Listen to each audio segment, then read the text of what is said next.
Latest in strategic affairs, subscribe to our YouTube channel. Click the bell icon for updates.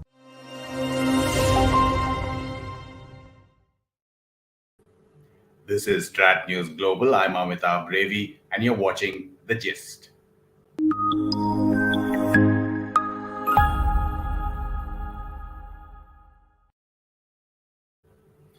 Very good evening to all our viewers who are watching this live and those who will watch it later on streaming on our YouTube channel. And also a very good evening to Admiral Sudarshan Shrikhande from Goa.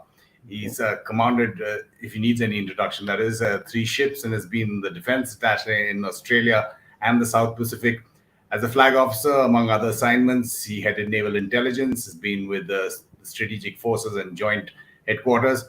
Now retired but his feet are not up. He teaches several aspects of strategy operations and is also chief editor of the Naval Despatch.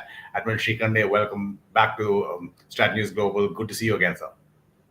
Thank you very much, Amitabh. A pleasure to be back. Pleasure, as usual, is all ours. Talking about alphabet soups, Admiral, we have another one, AUKUS. How significant, in your view, is it, especially in view of history, when you look at it, if I have my dates correct, 1958, when the US and the UK had a nuclear defense agreement, and 1988, when India first leased Chakra 1 from Russia? Yes. Yes, it is a very significant development. I would say, quite the alphabet soup, as you said, notwithstanding. The AUKUS, that is the Australia, United Kingdom and United States sort of trilateral arrangement or agreement that it was suddenly announced, is really a path-breaking announcement. And I imagine that it has been under discussion for quite some time, both in its sort of geostrategic, the larger geostrategic consideration, and also for the specific aspect of the agreement under which they will now discuss nuclear attack submarines or SSNs to be made in Australia with American and probably British help. So it is certainly very, very significant. And like the Australian Prime Minister said, it's probably the most significant step that has been taken by Australia in the last several decades in terms of the military angles to the AUKUS, as it were. Now, why is it a trilateral in the UK? And I'll go on to why is France not there later. But in your view, why is the UK part of it? There could be several reasons. I think geopolitically, the UK is part of NATO, and the special relationship UK has with the US. UK also has under some very old agreements from the 1950s, nuclear propulsion technology, nuclear weapon licenses, and actual missiles that come from the United States that have been part of the nuclear, the maritime leg of the British nuclear deterrent. So their nuclear cooperation is very old. This could be a model for similar cooperation between the United States and Australia. But I also feel that for the past several years there has been talk within Australia about the possibility of the British, the current British attack submarine, the Astute class that is building, and it could well be that Australia might be now discussing the choices between the Astute class, that is the British manufactured attack submarine, or it could be perhaps the Columbia or the later versions of the Los Angeles class that could be a part of the Australian Navy force. But that remains to be seen. So I think that is why UK is part of it. But there could be other reasons also, because there is an old relationship between UK and Australia. There is also the 5-power defense agreement. And apart from that, what is called sometimes the 5 Eyes, the intelligence sharing agreement, in which US, UK, Australia, New Zealand, and Canada are the 5 members of the so-called 5 Eyes. So in many ways, UK is a partner. UK is trying to look more towards the Indo-Pacific, towards Indo-Pacific involvement. So I think all of this sort of ties up in that. But more specifically, I would not be personally surprised if the Australian preference is for the slightly smaller attack submarine in terms of size of the Astute class. And of course, the fact that they are considering a nuclear attack submarine shows the great potential that all navies recognize of a nuclear attack submarine in terms of its endurance, in terms of the ranges, and for the times that it can operate, the weapon load that nuclear attack submarines can carry with stealth, a variety of weapon loads, long-range torpedoes, land attack missiles, anti-ship missiles, mines, etc. And in the overall plans of that came out last year, the Australian defence budgets have been increasing to cater for its rising concerns, and those concerns are China. So I would say that China has facilitated, if I could put it that way, uh, this deal. So, Avik Mahato saying the UK trying to maintain its relevance wherever possible post Brexit. I had put that up earlier. I'm just going to put that up again. Omkar Datpe saying UK might be part of it because it has the best of relations with the US and historical ties with Australia. But interesting point that you're bringing up, Admiral, that it may be the astute submarines from the UK that Australia gets, or something similar to that, and not the Virginia class of the US. In terms of the timing, now, of course, this was in the pipeline, even if we had some inkling about it, but not exactly what was coming out. A week before the Quad summit, and in relation to that, I'm just going to take a regular viewer and contributor who we interview often on StratNews, Global Salvatore Pavonis, who says Australia didn't make a defense procurement decision alone. It joined the global game of underwater nuclear cat and mouse. Admiral. Yes, UK is, I think, specifically in terms of the Astute class becomes important in the AUKUS. Whether UK can have the heft to you know influence or have influence in the Indo-Pacific remains to be seen. It's quite at a distance away. It's got a shrinking presence, and it has probably concerns closer home, like others have been suggesting. In terms of the Quad, yes, certainly a week later, the Quad summit of heads of government is going to take place in the US. That itself is significant, but I would say that Quad plus the AUKUS means that people are concerned about China. Now, whether China is mentioned or not, China clearly is concerned about the Quad. It keeps mentioning the Quad. It of course exaggerates Quad as either being an Asian NATO, or it can never be a NATO, or NATO is irrelevant. Those are, of course, outputs that are to be expected from Beijing and from their spokespersons and from their media. That's understandable under the circumstances that we've seen in the last 2 or 3 years. But undeniably, it is the concern about China in the past 2 years, and nations like Australia are feeling tremendous economic repercussions of what China has been doing. The 14-point strictures or pronouncements about Australia, the almost daily barrage of advice, unsolicited advice that keeps coming out of Beijing about Australia, and indeed how everybody else ought to behave and fall in line.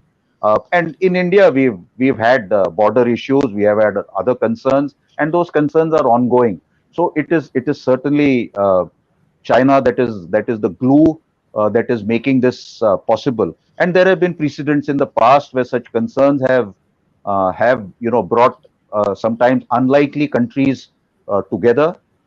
You can see that even in the announcements that came from President Biden. ASEAN was mentioned in yesterday morning, I think. ASEAN got mentioned. The Quad was mentioned, and of course the AUKUS was mentioned. So there is a kind of a compatibility between all of these, and and it is concerns about China and the need to deter China that results in perhaps in this unprecedented specific step of Australia going in for SSNs. There are two or three ironies here, which I think I must mention. One is that in the late 80s, when India took INS Chakra on lease, that itself was quite an event. Imagine 30 plus years ago, 35 years ago, uh, without the kind of political alliance between the two countries, the leasing of a nuclear submarine from the Soviet Union to a democracy like India was itself uh, quite something. And And then there Australia's was reaction that time was not what India's reaction currently is. yes, yes. So Australia's reaction that time was, pretty viral about concerns about, uh, uh, about, the swimming elephant of India, so to speak. Uh, and they had their own sort of internal reasons perhaps to play it up, because the Australian defense budget was shrinking. They probably needed a straw man to to argue for their issues. And nonetheless, today, a lot has changed between Australia and India, between Australia and the US and Japan. Have propelled that the French are building for themselves, and a version of it that the Australians wanted was to keep it with conventional propulsion. And it is a bit ironical that now they are going in for nuclear propelled submarines, but of another design. Uh, the other aspect, of course, was that this the Australian Franco-Australian negotiations and deals created a fair amount of media coverage and concerns within Australia about the time delays, about transfer of technology issues, and about the significantly increasing costs over time of what this capability would create. And this is where a lot of discussions had actually taken place in Australia for maybe 20 years. I mean, even when I was the defense advisor there, there were lots, there were a few seminars about the possibilities of nuclear propulsion, etc. And the general trend was that we don't need it.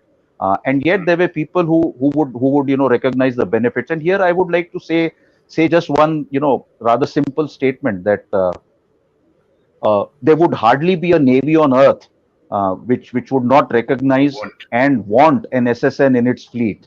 Likewise, there would be hardly any navy on earth which would not feel uncomfortable if an adversary's fleet uh, had Hmm. SSNs. So Sure. that I mean those are the sort of issues that need to be recognized. Internal punches you were talking about earlier, and we've seen the former Prime Minister of Australia who's made a very strong statement against this partnership. You're talking about President Biden and the other two, and Boris Johnson and Scott Morrison when they were talking about it. And on a lighter note, Omkar Datpe points out that President Biden had forgotten Scott Morrison's name, and he said that fellow from down under. But that apart, when you were talking about China and the two spectrums of reaction that come from China, that either this is a nation NATO, or it's just foam on the sea that will dissipate. You have some strong views on quote unquote military alliances. Well, I would say that, strictly speaking, there cannot be anything called a military alliance between nations. There can be military interoperability without an alliance, as indeed, we have established over the last nearly 3 decades with various countries. We have exercised with so many countries. The exercises began in the maritime domain with navies interacting with other navies, and then the Indian Coast Guard interacting, and it slowly enabled the interaction in multi-domain warfare areas like the like armies and air forces, and hopefully cooperation that takes us into issues of space and cyber cooperation to have multi-domain warfare capabilities. But I would say that uh, uh, there can be great partnerships with countries even in the absence of political alliances. So there can be military partnerships, military interoperability in the absence of political alliances. I don't think India is going in for any political alliances. NATO, for instance, is a political alliance which enables, common military command structures, common military protocols, communications, etc. A lot of that can be incorporated into coalitions also. So coalitions can also, operate together quite effectively, very effectively, depending on what all we've been doing. And yet, in the absence of a political alliance, there could be certain constraints. But I don't think anybody expects an Asian NATO here, because India will not be part of such a thing.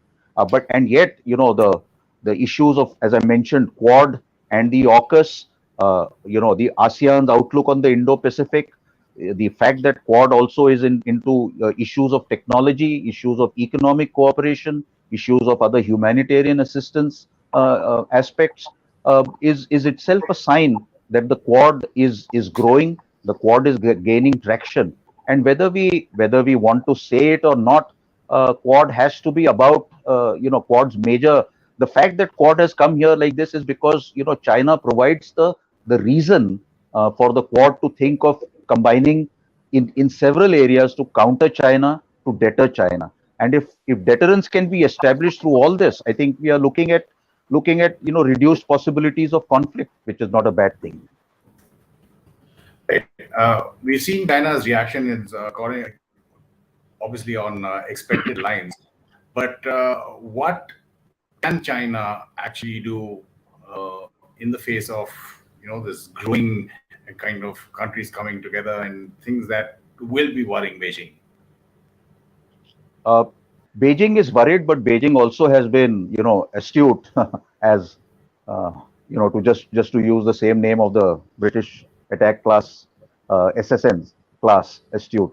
Uh, in that they have also made a lot of attempts to increase their influence through the BRI, through their friendship with a lot of countries, through the close compatibility and friendship, and an alliance by whatever name they have with Pakistan, their growing friendship with some other countries. So and the fact that as a navy they have been deploying with fair amount of consistency into the Indian Ocean, and they can increase that rate of deployment. They can reduce it from time to time. Those depend on whatever context they create for themselves for that. But yet Chinese submarines, both conventional and nuclear, have been operating in the Indian Ocean region.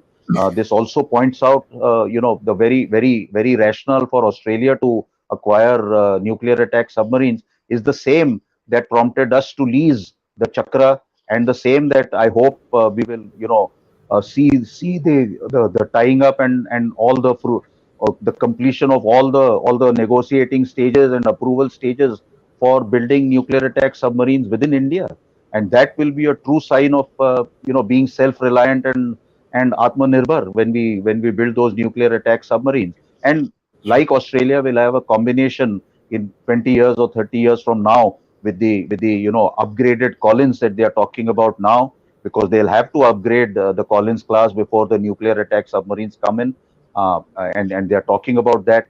They are acquiring a whole range of long range weaponry, including Tomahawk, missiles, which would probably go on to both conventional as well as the future nuclear class of attack submarines that they want.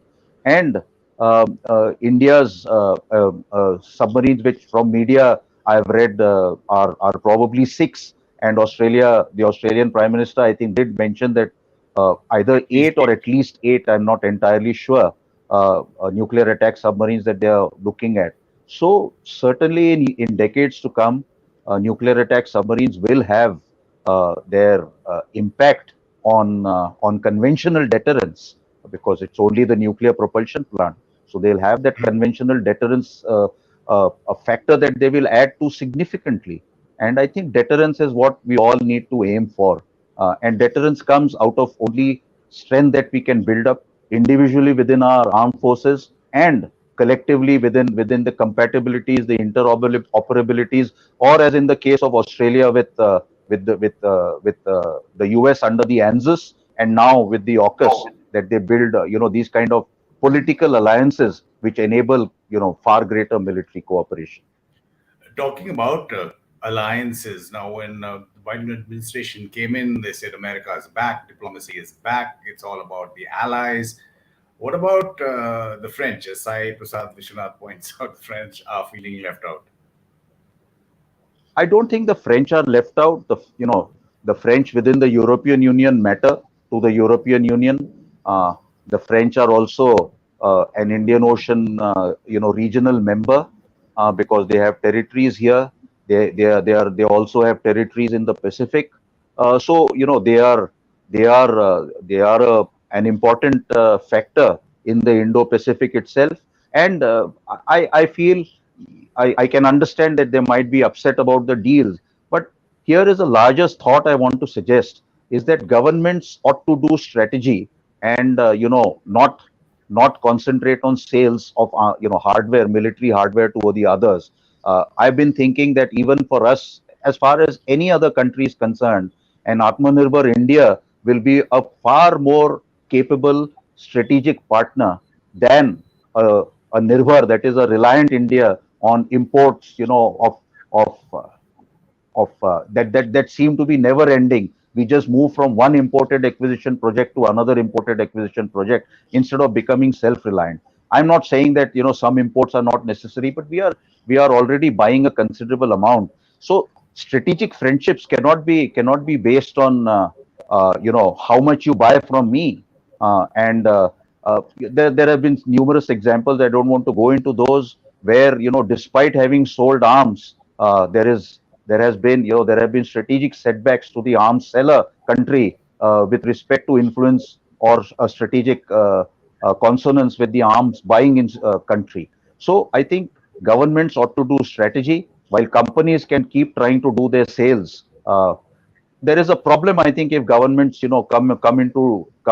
step into pushing sales at the expense of strategic, uh, uh, uh, having their eyes on the long term strategic goals, for which sales may not be as important as companies might imagine sales to be.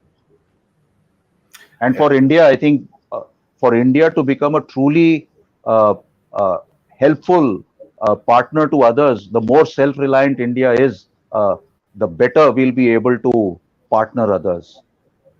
So I want you to develop a little bit more on the Indian thoughts that you have put out there. Atmanirbhar is one of them, but in terms of the Quad, does this take the heat off the Quad in a way when there's this trilateral partnership? How do you see India maneuvering? Because we have our trilateral partnerships or talks at least with Japan, Australia, France, apart from the Quad, and then as we started out, the Quad summit, which happens next week. From what I can make out of the AUKUS, that is the Australia, UK, United States, arrangement that has been announced, just yesterday, I would say that that is a more focused issue where Australia might be the biggest beneficiary of hardware that comes from the US and UK under newer arrangements that they need to tie up over the next 18 months or so before they finalize something. Whereas the Quad is broader. The Quad is still, of course, a quadrilateral security dialogue, and the term security takes into account the whole range of human security issues, of which military security in a coalitional way is of course an important aspect. Otherwise, Quad wouldn't have seen the progress it has, and there are several areas where Quad will be different from the AUKUS, and I don't see a fundamental problem there, a contradiction or something, and both help in the overall deterrence against China, and in hopefully in modifying China's behavior towards others and China's expectations that others behave only the way China would wish them to behave towards it. We've seen Australia over the last 2 years also rejoining the Malabar naval exercises. Admiral, that's a part of the quadrilateral as well. But this AUKUS is not though of course all the headlines and all the discussion is about these nuclear powered submarines, SSNs, there is a lot of other fine print in there where they're talking about whether it's cyber or whether it's artificial intelligence or other emerging technologies.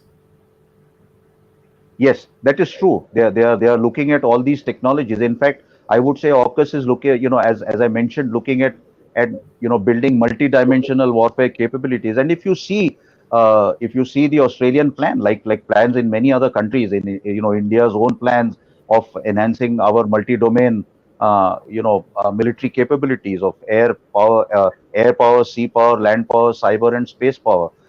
Likewise, I think AUKUS is an enabler for Australia to make to take further steps in this, for which they have created budgetary provisions actually last year itself. So I imagine that this has been a well thought out plan from Australia's perspective. It has probably been under discussion for longer, and like any discussions like this would take place in any other country. They are done uh, outside uh, uh, media glare or any such thing, and that's quite okay. And again, I wanted you to develop the India thought in terms of where is uh, our current position in terms of nuclear powered and nuclear capable submarines. In terms of, I think media reports or open source reports suggest there will be a third lease from Russia in the years to come. But what do we know about India's strengths and weaknesses underwater? I can go only by what is there in the media, Absolutely. what I read there. And it seems that certainly we are making progress on that. I do not know. I've read reports that you mentioned that we might be negotiating with the Russians for further lease. But other than that, there have been equally reports of some kind of approval stages, the DAC approval stages. I think Defence Acquisition Council seems to have approved SSNs. Now we need to actually push and uh, get them built as early as possible, with as much scope for compatibilities between conventional lines and nuclear propelled submarines that are so obvious, that we need it's not something that we can ignore, that finally in matters of detail, the difference between an SSN and an SSK is essentially the propulsion plant, and there are a lot of other compatibilities that go into it. So we need to really develop that entire ecosystem. A term that has almost become cliche now. We talk about ecosystems, but I think we need to do a lot more about that. And the SSNs, along with the SSBN program, are a very good aspect of the great achievements we've made so far in self-reliance. But a lot needs to be done. So, in terms of plugging the gap, uh, I suppose that is why the media is talking about some negotiations with the Russians for yet another lease of a newer class of nuclear attack submarines. But I think we have learned a lot from these leases, and as I mentioned, this lease itself was very unusual for its time, and for all the time after that also. There has been no equivalent of that, uh, of a nuclear submarine being leased to another nation, especially with at that time with a different political system, etc. So I think Just taking Russia up and from India that, can still work on that. sure. Just taking from that last point that you were making, if Australia can get SSNs, and you talked about it earlier as well, which country would not want SSNs, or which country in opposition would fear or be wary of them?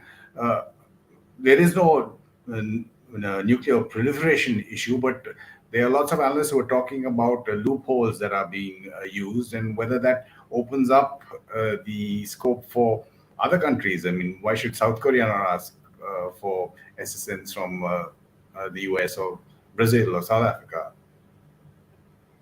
Well, in South Korea, the recent development is interesting, of them trying to, them having launched um, a ballistic missile from a conventional submarine. and that's quite significant. This has been attempted decades earlier before nuclear propulsion came in, and it is being done now. North Korea has also done or is trying to do similar things. So every country makes independent decisions about what is in its own security interests, and that has to cater for the fact that some of these countries may be uncomfortable with some other countries getting that capability. So I would say that there are nations which are currently publicly against nuclear attack submarines. For some time, even Australia was taking that position, and they've changed that position. So when the context changes, the strategic context changes, a country's positions on certain things also change, and that's important. So currently, I would say, if you take the personal opinion of maybe some people in the New Zealand Navy, they might want an SSN, but the government is very clear, we won't have that SSN. So that is where the point is that uh, navies might want this capability with themselves. There would rarely be a navy which says we just don't want it, even if we can get it, or we have the money for it and we have the need for it. So that is what I meant by that. That's and it Sure. that you will any navy will be uncomfortable with an adversarial navy having this capability. SSNs bring a lot below the waves, and the whole world recognizes that. It remains for us now to push that for ourselves, and the therefore in that context, even the step that Australia has taken is fairly very significant, I would say. Admiral Shrikhande, again, absolutely appreciate your experience and expertise. Thanks for joining us on Strat News Global on the Gist. Thank you very much, Amitabh, and good wishes. Thanks, Admiral, and thanks to all our viewers who both watched and sent in myriads of comments, not all of which I could take, but thank you again, and thanks for those who will be watching this streaming on our YouTube channel. If you're not a subscriber to that, do add to our subscriber list and spread the word to your friends and family as well if they're interested in foreign policy and strategic affairs. This is the gist on Strat News Global. I'm Amitabh Revi.